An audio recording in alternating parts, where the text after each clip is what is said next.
Ош ТВ телеканалынын эфирдик убактысын негизги маселе программасы улантат. Акыркы окуялар боюнча Кыргызстанда 14 миңден ашуун кыз-келиндер зордук зомбулукка кабылган. Бул ачыкка чыккандар гана көрсөткүч. Ал эми көмүскөдө жашырып, үнүн каткан үй бүлө миң деп саналат. Бүгүн биз ушул зордук зомбулукка кабылган үй бүлөлөрдү кантип токтотобуз жана коом ага кандай аракеттерди жасаш керек деген темада сөз кылабыз. Ал үчүн сиздердин суроолоруңуздарга жооп бериш үчүн бизге атайын конок чакырганбыз. Демилгелүү ишкер аялдар коомдук фондунун төрайымы Абаскан Ормонова эжекебиз келген. Ушул жерде эсиңиздерге сала кетели, биз Ош облустук милициясынан дагы тиешелүү кызмат адамдарын чакырганбыз, бирок алар эфирге келе алышкан жок. Андыктан биз эфирибизди уланта берсек болот. Студияда мен Гүлшайыр Таланбек кызы болом. Жарым саат бою биз менен болуңуздар. Айтсаңыздар, азыркы учурда ушул аялдардын укугун коргоо боюнча сиздер 16 күндүк акция жарыялагансыздар. Анын жыйынтыгы кандай болду, кандай натыйжа берди? Саламатсыздарбы, урматтуу телекөрүүчүлөр. Бул 16 күндүк кампания Кыргызстанда акыркы 10 жылдан бери мамлекет тарабынан уюштуруп келе жатат. Негизинен эле ушул 16 күндүк кампаниянын астыга койгон негизги максаты аялдарга жана кыздарга карата болгон зордук зомбулуктун ар кандай формаларын алдын алуу, күрөшүү, негизинен эле ар бир айым, ар бир аял мындай эркин, коопсуз чөйрөдө жашоого жетишүү да. Анан бул кампания азыр жыйынтыктала элек. Бул жылда ошол 25 ноябрдан баштап 10 декабрга чейин болуп өтөт. Бул күндүн 16 күндүн ичинде дагы бир нече даталуу күндөр бар. Өзгөчөлөнгөн адамдар үчүн дагы көрсөтүлгөн өздөрүнүн даталары бар. Ошолор менен кошо жүрүп 10 декабрда жана дүйнөлүк адам укугу күнү менен аякталат да. Анан азыркы учурда баягы статистика көрсөткөндөй эле аябагандай мындай жыл сайын көбөйүп баратат да. Анан буну биз токтотууга кандай аракеттерди мындай туура эмес жасап атабыз? Эмне кылсак бул азаймак? Себеби статистика жылдан жылга көбөйүп баратат. Негизинен эле ошол статистиканын көбөйүп баратканын ошол 16 күндүк кампанияда биз жылга анализдеп турабыз. Ага өзүнчө мониторинг жасалат. Мына ушул мезгилде биз аябай тыгыз байланышты Ички иштер министрлиги менен иштейбиз. Анан алар чындап эле ушул зордук зомбулуктун аялдарга, балдарга, кыздарга болуп жаткандыгын көрсөтүп келишет. Анан ал жерден дагы ошол көбөйүп баратканына эмне себеп деп, негизинен ошол түпкү себептерин жокко чыгарыш керек деген мындай чечимдерге келебиз да. Анан былтыркы жылкы 16 күндүк кампанияда сүйлөшкөнбүз. Биз болгон аракетибизди, күчүбүздү, колубузда бар ресурстардын баарын бирге жыйнайлы деп. Быйылкы жылы деле мына ошол урандын алкагында мындай бүгүнкү күндөн калтырбастан аракет жасайлы. Себеби эгерде ушундай темпте бара бере турган болсок, мындай ажырашуулар, адамдардын ден соолугунун начарлашы, кайсы бир деңгээлде мындай инвалидность алып калуу, коомдо ошо үй бүлө институтундагы баалуулуктарга башкача баа берилип калышы мүмкүн, ой түшүнүктөр өзгөрүп кетиши мүмкүн деген бир чоң коркунучтарга алып келиши мүмкүн. Ошол себептен зордук зомбулукту болтурбоо үчүн негизинен ошол баардык зордук зомбулуктарды карасак, анын бир 70тен ашык пайызы үй бүлөнүн ичинде болот экен да. Демек, аябай көптөгөн адамдар өзүнө жакын тааныш адамдардан зордук зомбулукка күбө болушат экен да. Ата-энесинен, жолдошунан, балдарынан, ошол үй бүлөдө жашаган тууган уруктарынан, ошол себептен ошол үй бүлөнүн ичиндеги баягы баалуулуктарды көтөрүп, ошо үй бүлө куруп жаткан мезгилде бир нече муун жашап аткан үй бүлөлөрдүн ичинде бактылуу ынтымак жашоо боюнча жумуш алып барыш керек. 16 күндүк ошол кампаниянын да негизги максаты ушундай да. Ал деген жанагы зордук зомбулукка кабыл болгон адамдарга жардам берүү, бул мамлекет үчүн аябай көп чыгымга алып келет. Андан көрөктүү алдын ала турган иш-чараны жасай турган болсок, анда бул мамлекет үчүн да чыгым болбойт, мамлекеттин ичинде дагы үй бүлөнүн ичинде бекем ынтымак бар экенин алып келебиз да. Ошол себептен дагы азыркы ушул 16 күндүк кампаниянын алкагында ушундай сүйлөшүүлөр жүрүп атат. Үй бүлөлүк зордук зомбулук менен күрөшө турган мамлекеттик жана муниципалдык органдар менен биргеликте, коммерциялык эмес уюмдар менен, жарандык активисттер менен биргеликте баарыбыз ушул алдын алуучу профилактикалык маанидеги иш-чараларды көбүрөөк өткөрөлү, болгон каражаттарды ошол жакка жумшайлы деп. Бул кандайча болот? Ошол колдо бар болгон каражаттар булар, мисалы адистер бар бизде бүгүнкү күндө, ошондой социалдык кызматкерлер бар, психологдор бар, медиктер бар, юристтер бар, адвокаттар бар, атайын адам укуктары боюнча иштеген уюмдар бар. Мына ошолор менен биргеликте ар бир адамдын өзүнүн укугун өзү мындай коргой алганга жана ошондой эле аны тебелет кетпегенге мындай шарт түзүш керек жана ошого мындай өзүнүн жашоосун өзү мындай жашоосун курганча бирок башка адамга эч кандай зомбулук келтирбеш керек да. Ал аял болобу, эркек болобу, улуу курактагы адам болобу, жаш бала болобу да. Ошон үчүн мына ушундай агартуу багытындагы жүргүзүлгөн иш чараларды көбүрөөк өткөрүш керек. Анан алардан акыркы мезгилдерде мына көрүп атабыз, кандайдыр бир мындай чогулуштарга же жыйындарга адамдарды активдүү бир мындай аянтчаларга чакырсаң келе алышпайт кайсы бир себептер менен. Ошол себептен азыр баягындай спорттук иш чараларды, маданий иш чараларды көбүрөөк өткөрүш керек. Дагы зордук зомбулуктун ошол түбүнөн мындап кыркып жоготуш үчүн бүгүнкү күндө адамдардын коомдо өзүнүн алып жүрүүсүн, жүрүм турумун оңдош керек да. Биз негизинен ушуга басым жасап атабыз. Азыр айтып өтпөдүңүзбү ошол чогултуш аябай кыйын депчи.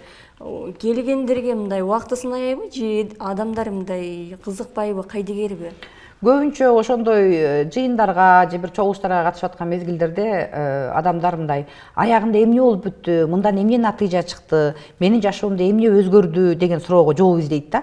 Анан ошого жооп таппай калганда эле ишенич жок болуп кетет экен да. Ошол себептен азыр эми көрүп атасыздар 21-кылым бүгүнкү күндө ушундай маалымат компанияларын, ушундай жыйындарды өткөрүп аткан мезгилде кызыктар тарапты, бирок коомдо пассивдүү өзүн алып жүргөн, бирок ошол эле мезгилде коомго кандайдыр бир деңгээлде кооптуу чөйрөнү жараткан адамдарды чакырганга аракет жасаш керек. Эгерде алар келбей кала турган болсо, анда аларды бүгүнкү күндө жаңы технологияларды пайдалануу аркылуу катыштырса болот.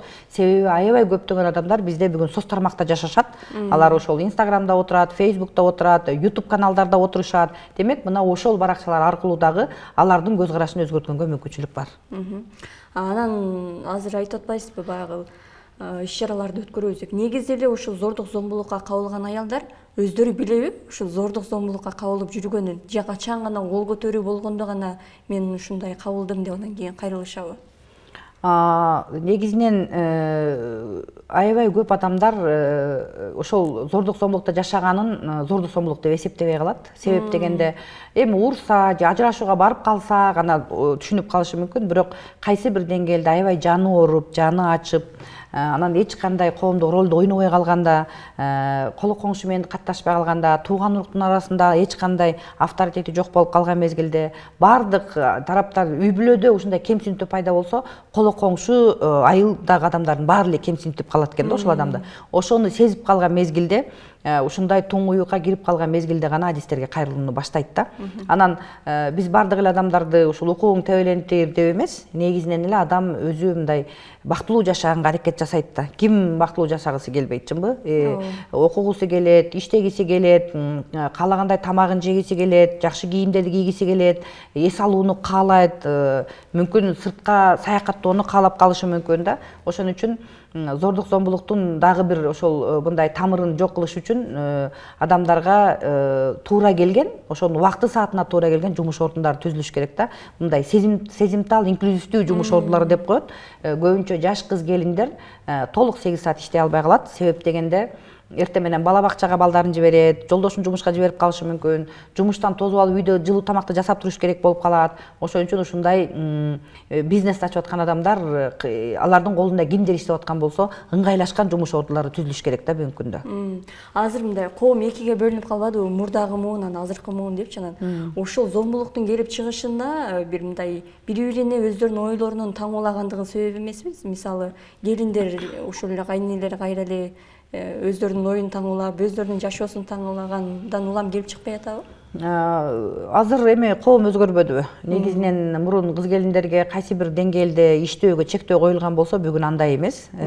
Бирок мындай туура келген, ыңгайлуу келген жумуш жөнүндө сөз кетип атат да. Анан азыр кайын журттун деле мисалы келиндерге болгон көз караштары ар түрдүүчө, бирок биз менен иштешкен үй бүлөлөрдө көбүнчө мындай чектөө коюлуп калат. Иштегенге да мүмкүн эмес, билимиң бар болсо дагы аны сен үйдөгү ролуң жана үй бүлөдөгү рол жөнүндө гана айтылып калат да. Ал эми социалдык ролдор жөнүндө сөз боло элек да. Себеби ал жерде мисалы мындай жакшы акча таап кетсе мүмкүн үй бүлөдө башчы Жакшы бөлөкчү болуп кылып калабы деген сыяктуу ойлор дагы айтылат да. А бирок мындай мезгилдин талабына жооп берген үй бүлөлөрдө бүгүнкү күндө мисалы аялга чектөө коюлган жок. Аял өзүн эркин сезип эле иштеген жеринде деле мисалы ушундай жакшы тапкандар бар да. Бирок баары бир ушул аялдар балдарын мындай окутуп, билим берип, кесипке ээ кылганга чейин 40-45 жашка чейин ошол убакыт өтүп кетет. Андан кийин карьера жасап андай жеткенге жетише албай калат. Ошон үчүн баягындай ар түрдүү жумуштарга тартылып калат да.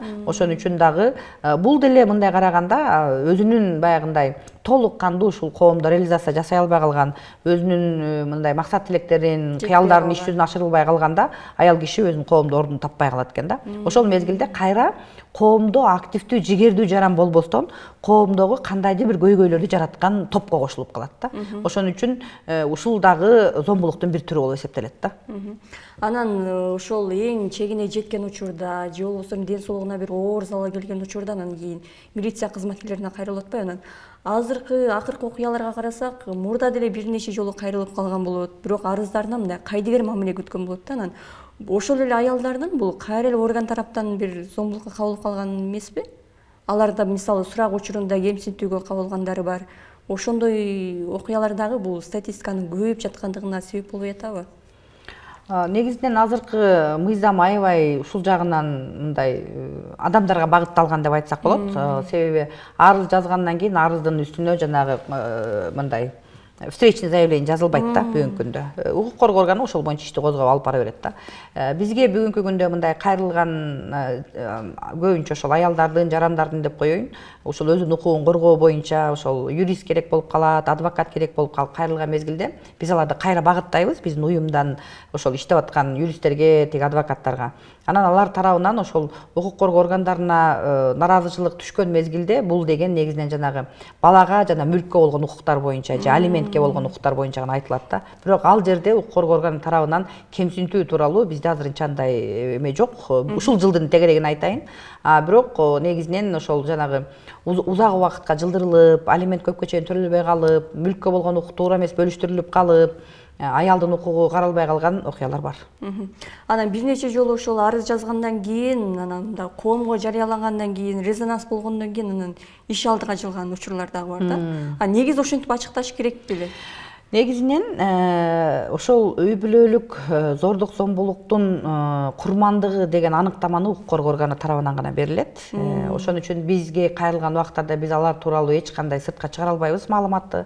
Купуялуулук толугу менен сакталат. Биз андай адамдардын, аялдардын аты жөнүн даңазалап же бир жерге коюп сүрөтүн же ошол тууралуу айтып ар жерде мисал келтире албайбыз. Андай укугубуз жок. Бирок качан гана укук коргоо органына кайрылгандан кийин алар ачыкка чыгып кетет да.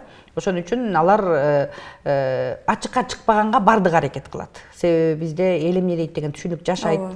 Анан эгерде сен өзүңүн укугуңу же балдарга болгон укукту, ошол мүлккө болгон укукту коргоюн десең эле, сен аябай жакшы эмес аял болуп каласың да. Ошон үчүн коомдо ушул жакшы аял деген атты сактап калыш үчүн көптөгөндөр ошол сыртка чыкпай эле коеюн деп укук коргоо органына чейин гана ишин бүтүргөнгө аракет жасайт да.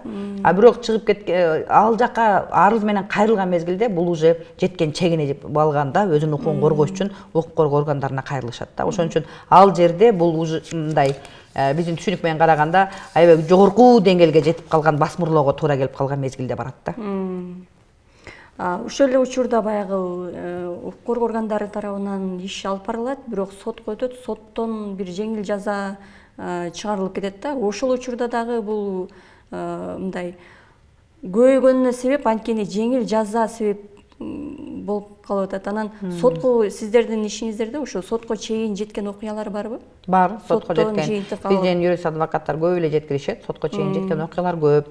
Анан эми биз соттун чечими менен дайым эле макулбуз, бирок ошентсе дагы ошол сотко жеткен мезгилде ошол канчалык деңгээлде акыйкаттуулук болгонун мындай көзөмөлдөп карап турабыз да. Анан сотко чейин ки процесстерде эле токтогондор бар, элдешүү менен кандайдыр бир деңгээлде жана компромисске келген окуялар бар да. Анан эми биздеги практика боюнча Кыргызстандагы ушу сотко жеткен мезгилде сөзсүз ажырашуу болуп калат экен да. Башка мамлекеттерде биз көрүп жүрөбүз, ал жерде сотко чейин барып өзүнүн укугун коргойт, бирок ажырашууга деле барбагандар бар да. Ал эми кайсы бир мындай деңгээлде биздин маданиятыбыздын бөлөк экендиги мындай байкалып турат да. Ушул иликтеп чыктыңыздар, азыркы учурда мындай коомдун бул окуяларга карата мамилеси кандай? Негизинен эле биздин атайын ушул гендердик теңчиликке жетүүнүн улуттук иш планы бар. Ошол жерде ушул жазылганда ушул үй бүлөлүк зордук зомбулук менен күрөшүү, алдын алуу жана ошондой эле сот адилеттигине жетишүү деген мындай багыттары бар. Мына ушул жерде карай турган болсок, негизинен коом тарабынан, адамдар тарабынан зордук зомбулукка чыдабас мамиле жасоо деп киргизилген да. Ошол бул түшүнүк аябай кеңири таркаган негизинен эле. Сенин үй бүлөңдө же кошунаңда, же сен иштеп аткан ишканада, же коомдук жайда ушундай зомбулук болуп жаткан болсо, анда адамдар ушундай сөзсүз түрдө жооптуу бир мамлекеттик же муниципалдык органдарга телефон чалыш керек, укук коргоо органына кайрылыш керек, ошол жака чакырып коюш керек да. Ушул чыдабас деген мамиле. Ал мүмкүн биз ал жерге аралаша албай калышыбыз мүмкүн, биздин күчүбүз жетпей калышы мүмкүн. Же дегер башкача бир биз аралаша албаган бир зомбулуктун түрү болуп аткан болушу мүмкүн. Ошон үчүн кайрылып коюу ар бир жарандын ошондой кош көңүл эмес мамиле жасаганын билдирет да. Анан чындыгында ушундай активдүү жарандар бар экенин билебиз. Себеби көптөгөн зомбулуктарды биз ушундай адамдар аркылуу угабыз да, мындай караганда. Бирок ошентсе дагы жанагы официалдуу статистика менен официалдуу эмес статистика бири-бирине такыр төп келишпейт деп сүйлөшүп атпайбызбы? Негизинен официалдуу статистика канча пайыз адам бүгүнкү күндө ушундай кайрылып жатат өзүнүн укугу боюнча. Канчалаган адамдар кайрылбайт? Себеби билбейт биринчиден кантип кайрылышын. Экинчиден эмне жыйынтык чыкпай калышы мүмкүн дейт. Үчүнчүдөн бара турган жери жок болсо кайрылып алып эмне жасайм дейт. Төртүнчүдөн өзүнүн деле мындай жакшы пландары жок, эмне болуп кетерин, кандай болорун да. Анан жанагы орусча айтып коет, безнаказанность бар да. Ошол кайсы бир деңгээлде мындай анын күтүп аткан, анын үмүттөнүп аткандагыдай чечим чыкпай калат ошол укук коргоо орган тарабынан. Анан демек бул кайталана берет экен деп ошондой ойлоп калышы мүмкүн. И ошол эле мезгилде жанагы ушул зордук зомбулукту жасаган адам, зөөкүр деп коебуз эми. Ошол зөөкүрлөр эгерде өзүнүн деңгээлинде ошондой жоопко тартылбаса, ал кайра кийинки турмушта дагы кайталашы мүмкүн деген түшүнүк бар да. Ошол кыз келиндер ушундай окуяга жетпеш үчүн эмне башында эмне аракеттерди көрүш керек? Ушул өзүңүн өмүрүңө, өзүңүн жашооңо өзүң ээ болуп жашаш үчүн кыз балдарга дагы, эркек балдарга дагы бардыгыбызга мындай ошондой бир тартип, билим, кесип, коомдо өзүңө мындай ордуң бар болуш керек да. Ошону түзүш үчүн биз билип атабыз, биздеги толук мектеп билимин алса дагы, андан кийин кесиптик билим алса, жогорку билим алса, өзүн таба ала турган болсо, ал зордук зомбулукка өзү деле жол бербейт и башка адамды дагы ага жасаттырбайт да. Ошон үчүн көбүрөөк ошол азыр жаштарды жана туура кесипти тандоо, билимди сөзсүз алуу, анан коомго жарактуу адам болууга багыттоо аябай керек болуп жатат да. Анан азыркы учурда мындай бактылуулукту мисалы үй бүлөгө байлашат. Ал туура эле нерсе, бирок мажбурлаган деле учурлар бар да, мисалы баягы өзүнүн тандоосуна койбойт да. Анан ошонун дагы себептеринен дагы ушул талаш тартышка жетпей атабызбы? Ошол жанагы силер башында айткандай эки муундун ортосундагы бир төп келишпестик ушул болот да. Чоң муун, улуу муун деп коеюн, өзүнүн баласына, кызына мен гана билем сени жакшы жашоош керек экениңди. Ушул үй бүлөгө барсаң бактылуу болосуң, ушул көптөгөн жетишпестиктерди мындай көз жумасың, же ошол үй бүлөнүн кызы аябай тартиптүү, же ушул үй бүлөнүн баласы аябай жакшы бала деген ой менен жашайт улуу муун. Анан ал эми жаш муундардын көз карашы бөлөкчө. Азыр мүмкүн көпчүлүк жанагындай жанагы экономикалык жактан мисалы көрсөткүчтөргө көңүл бурбай биз бактылуу жашаштын формуласын бөлөкчө эсептешет. Бирок биз билишибиз керек да, негизинен дүйнө жүзүндө канча адам жашаса, ар бир адамдын өзүнүн бактылуулук формуласы бар. Ал эч кимдикке окшошпойт. Ажырашкан үй бүлө деле бактылуу болушу мүмкүн, үй бүлөдө бирге жашап деле бактылуу болбой калышы мүмкүн, көп балалуу үй бүлө бактылуу болуп калышы мүмкүн, баласыз үй бүлө да бактылуу болуп калышы мүмкүн да. Биз аны жасай албайбыз. Бул коом ушундай мындай турмуш деген өзү ошондой ар түрдүүчө болот экен. Эч убакта ага баарына бирдейди, мындай баардык үй бүлөнүн бактылуулугунда бирдей көрсөткүч болбойт да. Ошол себептен мүмкүн азыркы жаңы муун менен улуу муундун ортосунда мындай түшүнбөстүк бар. Себеби бул ааламдашууда жаңы муун азыр өзүнүн үй бүлө куруусун, үй бүлөнүн ичиндеги мамилелерди такыр бөлөкчө элестетишет да. Ошон үчүн дагы баягындай төп келишпестик болуп, баягы жаштар астаа кетип атса, биз баягы нормалар менен жашап атабыз. Аларга ошон үчүн жакпай калышыбыз мүмкүн да. Бул эми дайыма эле муундардын ортосундагы түшүнбөстүк дайыма эле жашап келген. Азыр эми 3 мындай муун биригип жашап атабыз да. Чоң ата, чоң эне, тайта, тайнелер, анан орто курактагы жаштар, анан өтө жаштар. Өтө жаштарды азыр көрүп атасыңар, билим деңгээли кандай, түшүнүгү кандай, көз карашы кандай, анан бардыгын биз каалагандай жасап алабыз дегенден алыс болуш керек. Андан көрөктүү мындай жанагы эле баягы кандайдыр бир баалуулуктарды таап чыгыш керек. Ошол үй бүлөгө тиешелүү, ошол регионго тиешелүү, ушул биздин мамлекетке тиешелүү болгон баалуулуктар бар да. Ошолордун тегерегинде мындай окшоштуктарды жыйнап, адамдардын ошол баягы кыялындагы жашоосун алып келгенге аракет жасаш керек да. Анан ошол бардык нерсе үй бүлөдөн чыгып атпайбы? Ошол маселелердин бардыгы анан кийин эркек киши кандай милдетти алыш керек, аял киши кандай милдетти алыш керек, анан ошол эле учурда анын жакындары аларга мындай бир чек араны сактап мамиле жасаш керекпи? Негизинен азыр ошол үй бүлөлөрдүн ичиндеги мамилелердин бардык үй бүлө мүчөлөрүнүн ыңгайлуу болуш үчүн жаңы ыкмалар киргизилди бизде. Аябай жакшы ыкмалар ошол үй бүлөнүн ичиндеги бактылуулукту түзүү, үй бүлөнүн ушу бактылуу болушуна кандай ким кандай жумушту аткарыш керек, же ким кандай жоопкерчиликти мойнуна алыш керек. Анан ушул мамилелерди жасап аткан мезгилде ошол адамдын өзүнүн мындай жан дүйнөсүнө кол салбаш керек, мисалы да, ушундай бир жакшы бир ыкмалар бар да. Мына ошол ыкмаларга таянып айта турган болсок, ошол үй бүлөлөрдө жанагы үй бүлө кураардын астында деле ушундай бир биринчи кадамдар ошол жактан башталат да. Анан ал жерде эң негизи ошол үй бүлөнү куруп атканда, жашап атканда деле, азыр деле бир топ куракка жетсе деле, ошол үй бүлөдө кимдир бирөөгө үй бүлөнүн ичиндеги бир жумуштар оордук түзбөш керек да. Ошол жоопкерчилик деген ошол болуп калат да. Эгерде толук кандуу үй бүлөнү багуу дегенден баардыгы ичинде болуп атпайбы? Ошонун ичинде эркекке жумшалып кала турган болсо, ага ошол оордук келет. Анан ошондо аял киши кандай болуп жардамчы болуш керек ага? Эгерде аял киши толугу менен гана үйдүн ичинде гана жумушка жооптуу болуп, тамак бышырып, үйдү тазалап, жана балдарды чоңойтуп, ошондой үйдүн ичиндеги тартипке, мамилеге жооптуу болуп, эркек киши сырттагы кара жумуш жасап кала турган болсо, мисалы, ошол дагы кайсы үй бүлөнүн бирөөсүнө мындай теңсиздикти пайда кылып коет да. Ошол себептен дагы кайсы бир күнү бул үй бүлөлөрдө баары бир түшүнбөстүк келип чыгып калышы мүмкүн. Ошон үчүн ошол ыкмаларды үйрөнүп үй бүлөлөргө киргенде, мен ошол 8 жылдан бери ушул багытта иштеп келе жатсам, ошол жерде үй бүлөдө бир адамга күч келбеш керек да. Ушуну абайлаш керек. Эгерде бирөө жалаң эле акча таап үйдү багып калса, ага да күч келип калышы мүмкүн. Жалаң эле үйдөгү жана эмгек жумушту жасап кала турган болсо, ага да күч келип калышы мүмкүн да. Ошол жерде аял менен эркектин айкалышып, бири-бири менен ошол жумуштарды, үйдүн ичиндеги баягы ак төлөмөгөн жумуштарды, сырттан таап келген акчаларды, тууган урук менен болгон мамилелерди бөлүштүрүш керек да. Анан бул эми бизде айтылбайт. Ачык сүйлөшүп алыш керек. Бизде айтылбайт, өзү эле бөлүштүрүлүп калат. Аялдардын ролу жанагындай болуп калат да, тууган уруктардын баарын башын бириктирип, анан жана биздин себет жасап, анан бири-бирине тууган урукка каттоо, анан ушундай карым катнашты күчөтүп туруш керек деп. Ал эми эркектер болсо негизинен ошол акчаны таап бериш керек. Коом өзгөрүп атат. Кайсы бир себептер менен кайсы бир күнү үй бүлөнүн башчысы болгон эркек кишиде каражат таап келе албай калышы мүмкүн. Анда ал ролун жоготуп коебу да. Ал кандай болуш керек? Ошон үчүн ушул сүйлөшүү деген, бири-бири менен макулдашуу деген ошол үй бүлөдөгү бактылуулук болуунун бирден бир формуласы да. Азыр ошо үй бүлөдө аялдарды айтып атпайбызбы? Аялдар мындай зомбулукка кабылып атат деп жанан.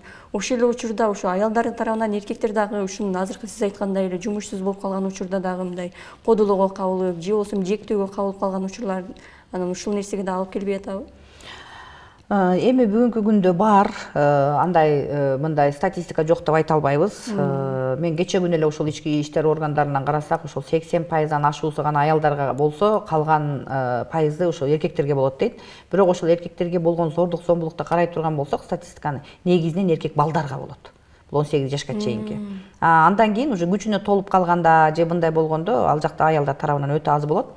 Анан бирок ошол зордук зомбулукка кабыл болгон эркектерде деле алар физикалык зордук зомбулукка кабыл болбошу мүмкүн да. Эми психологиялык жактан болушу мүмкүн, материалдык жактан болушу мүмкүн. Анан алар деле коомдо өзүнүн ордун жоготуп, ошол мезгилде мындай наразы болот да, анан өзүнүн коомдогу ордун жоготуп коюшу мүмкүн да. Бул деген ошол такыр эле коомдон сыртка чыгып, башка бир мындай топторго кошулуп калат да, алкоголизмге барып калышы мүмкүн, наркоманияга өтүп кетиши мүмкүн, же жанагындай боомчулукторго кошулуп кетиши мүмкүн, же дагы мындай кылмыш иштерине аралашып кетиши мүмкүн. Анан эчтекени жасабай эле коомдо ушинтип жүрө берсе, ал үй бүлөдө дагы өзүнүн ордун жоготуп коет да. Ошон үчүн бул дагы чоң коркунуч, себеби эркектердин андай топторго кошулуп кетүүсү ошол коом үчүн өтө чоң коркунучтуу да. Андай ошон үчүн эркектер менен дагы жумушту өзүнчө үй бүлө дегенде бирге кошо алып баруу керек да. Ошол учурда аял кандай иш кылыш керек, эркек кандай иш кылыш керек? Мисалы бири-бирине ушул мындай жардам көрсөтүш үчүнчү сөзсүз эле сырттан жардам күтпөй, мындай иш-чара чечип алып, мисалы бири-биринин оюн сыйлап өтүшөбү, же болбосо бир атайын келишимге келип алабы да? Кандай жолдо тутса болот? Бул аябай эрте башталыш керек негизиненчи. Негизинен себеби үй бүлө кургандан кийин деле баягы Япониянын акылмандары айткандай, кечигип калдың, балаң 3 жашка чыгып калыптыр дегендей, үй бүлө куруп, анан 2 балалуу, 3 балалуу болгондо же жумушсуз калганда, же дагы бир себеп болгондо эмес, бул үй бүлө курганга чейин ошол 2 үй бүлө куруучу жаш кыз менен жаш баланын ортосунда келечектеги мындай пландары, максаттары, ойлору туура келеби, туура келсе өздөрүн кандай көрүп атышат ошолордун жашоосунда, анын ошол жасаган, мисалы эркек киши карьера жасап аткан болсо, аял ошонун карьерасынын каеринде жашап атат, же аял эгерде бир жумушта аябай бизнес өнүгүп бараткан болсо, эркек анын жумушунун каеринде турмушунда болуп атат дегендерди элестетиш керек болуп атат да. Ушуну сүйлөшүш керек да. Негизинен ошол үй бүлө кура турган балдар менен биз бир изилдөө жүргүзгөнбүз. Бизде жанагы ала качуу салт эмес, ала качуу бул кылмыш деп ошол кылмыш жаза кодексине өзгөртүү киргизилгенден кийин биз ошол балдар менен сүйлөшсөк, дагы деле балдардын арасында алып качам деген балдар бар экен да. Биз айтабыз, ай мыйзам боюнча мындай. Анан сен ушинтип жаза таап каласың, анан сен соттолгон болуп каласың. Эмне кыласың? Ал адам урдоо менен теңелип калды бүгүнкү күндө кыз ала качуу. Бул салт болгон эмес, көрүп атасың да десек деле ала качам дейт да. Анан эмне себептен мындай болуп атат экен десек, алар айтат да, бүгүнкү күндө кыздар аябай билимдүү, анан менин ата-энем да мезгилинде окубай калган, анан мен дагы ушул жакшы билимге ээ болбой калган үчүн мен балам менен кызым кийин кандай болуп калгандан корком. Ошон үчүн билимдүү кызды алгым келет. Ал эми билимдүү окуган кыз мага турмушка чыкпайт. Мен алып качып ошол күнү олтургузуп алсам үйдө, жеңелерим менен аралашып, баягы ата-энеми ортого түшүрүп атып, анан мен бала чакама ушундай билим бере турган аял деген түшүнүктөр бар экен да. Ошон үчүн көрдүңөрбү, бул мындай да, эңсегендери, максат тилектери туура келбей калса, жаш үй бүлө кылып аткандар, ал баягы күнүмдүк эле өзүн ушуну жашап бүтсөм анан көрөбүз, муну менен жашайбыз деп күнүмдүк турмуш мындай менен жашап калат дагы, стратегиялык түрдө пландаштырып, пенсия кураганда кандай болот, анан балдар чоңойгондо кандай болот дегендерди талкуулоо аябай кыйындык алып келет да. Ошон үчүн жаш жаңы куруп аткан үй бүлөлөрдүн ортосундагы узак бөөнөткө чейинки өзүнүн бир жакшы түзгөн пландары болуш керек да астыга. Сиздер ушул жаатта бир топ жылдан бери иш алып баратасыздар, анан коомдон эмнени күтөсүздөр, кандай мындай жардам бериш керек сиздерге? Акыркы суроо болсун. Негизинен эле биз ушул коомдогу ар бир жарандан, ар бир аялдан, ар бир эркектен ушул зордук зомбулуксуз жашаган коомду курууну күтөбүз. Алардан аябай чоң жардам ошол биздин улуттук программада жазылган чыдабас мамилесин көрсөтүп берсин деп. Себеби бир да зордук зомбулук жасалып аткан болсо, жөн эле өтүп кетпестен ошону сөзсүз түрдө укук коргоо органдарына жеткиртирип койсо, бул кайталанбай турган болуш керек да. Анан биздин уюмда ушундай коомчулук менен бирге элестетип атабыз. 5 жылдан кийин ушул 5 жылдын тегерегинде бүгүнкү күндөгү Кыргызстандагы ошол жүрөктүн мындай суутканда статистиканы мындай бир 50% чейин кыскартышка аракет жасашыбыз керек. Себеби ар бир адамдын ыы менен, ар бир адамдын мисалы өлүмү менен, же ар бир үй бүлөнүн ажырашуусу менен биз өнүгүүгө бара албайбыз. Ошол себептен ошол коомчулуктан аябай күтөбүз. Өнүгүү деген бул өтө жакшы. Бул тынч, коопсуз, анан адамдардын да жылмаюусу менен бактылуу жашаган коомду каалайбыз да. 16 күндүк акция Кыргызстанда уланып атат. 10 декабрда аяктайт. Бул акцияда дүйнө жүзү боюнча 100дөн ашык өлкө катышкан. Бул дегенди ошо 100дөн ашык өлкө зордук зомбулукка каршы аялдардын укугун талашып жатат дегенди билдирет. Ал эми Кыргызстанда акыркы окуялар боюнча ушул Мекригүлдүн өлүмү жана турмуш курганына аз эле убакыт болуп, бирок үй бүлөлүк зомбулукка кабылган Айтургандын окуясы бул тизме дагы уланат. Андыктан коомчулуктагы ушул сыяктуу окуяларга кайдыгер карабаса, бул санды азайтууга албетте сиз дагы салым кошосуз деп ишенебиз. Биз көрсөтүүнү жыйынтыктайбыз. Саламатта калыңыздар.